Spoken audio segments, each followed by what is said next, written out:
Hello guys, स्वागत है आपका मेरे चैनल नॉलेज वर्ल्ड में। आई एम सॉरी आजकल थोड़े वीडियो डिले हो रहे हैं, लेकिन कोई बात नहीं, देर आए दुरुस्त आए और बहुत अच्छे से आए। शुरुआत करते हैं आज के टॉपिक की, dishonour of cheque. Dishonour of cheque का ये एक मोस्ट इम्पॉर्टेंट टॉपिक है जो क्रिमिनल इन नेचर है। डिसऑनर ऑफ चेक के रिगार्डिंग सबको बहुत सा मिसकंसेप्शन है, तो आज इस सारी मिसकंसेप्शन को क्लियर करते हैं। तो अब मान लो कि एक पर्सन ने एक चेक एसबीआई को ड्रॉ किया, मतलब इशू किया। अब अगर इनसफिशिएंसी ऑफ फंड या फिर किसी एसबीआई और उस पर्सन के एग्रीमेंट होने के कारण वो चेक एसबीआई द्वारा ऑनर नहीं किया जा सकता है,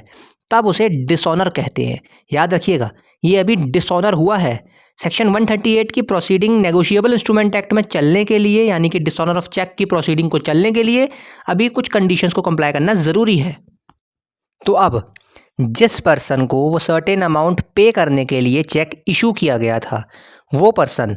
अगर विद इन 3 मंथ्स, जो कि चेक की वैलिडिटी होती है, या फिर 6 month which ever is earlier, इतने टाइम पीरियड में वो चेक बैंक के सामने डिमांड के तौर पर इशू कर देता है और वो बैंक उसे डिसऑनर करते हुए एक डिसऑनर स्टेटमेंट इशू करता है, अब वो पर्सन जिसको वो चेक एक लीगली एनफोर्सिएबल लाइबिलिटी को पे ऑफ करने के लिए ही इशू किया गया था, वो पर्सन उस डिसऑनर स्टेटमेंट को लेके एक नोटिस उस पर्सन के अगेंस्ट जिसने वो चेक इशू किया है उसको दे देता है within 30 days of the dishonour of that particular cheque.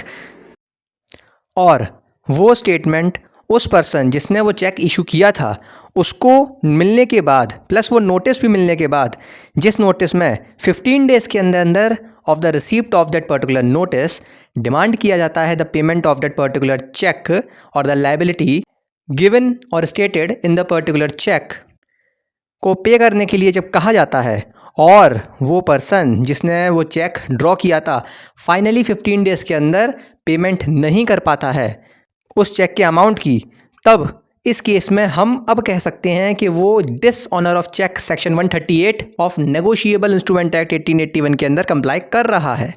और इन सारी कंडीशंस को कंप्लाई करने के बाद फाइनली जो पर्सन जिसके नाम पर वो चेक इशू किया गया था, जिसे हम लोग इस एक्ट के अंदर पेई बोलते हैं, वो person judicial magistrate first class के सामने जाके डिसऑनर ऑफ चेक की प्रोसीडिंग इनिशिएट करवा सकता है, जिसके अंदर पनिशमेंट है 2 years of imprisonment and 2 times of the penalty of the amount stated in that particular cheque. इसके रिगार्डिंग या किसी और भी लीगल इन्फॉर्मेशन के रिगार्डिंग अगर आपको और नॉलेज चाहिए तो आप हमें कमेंट में बता सकते हैं। That's it for today. Thank you for watching, keep learning.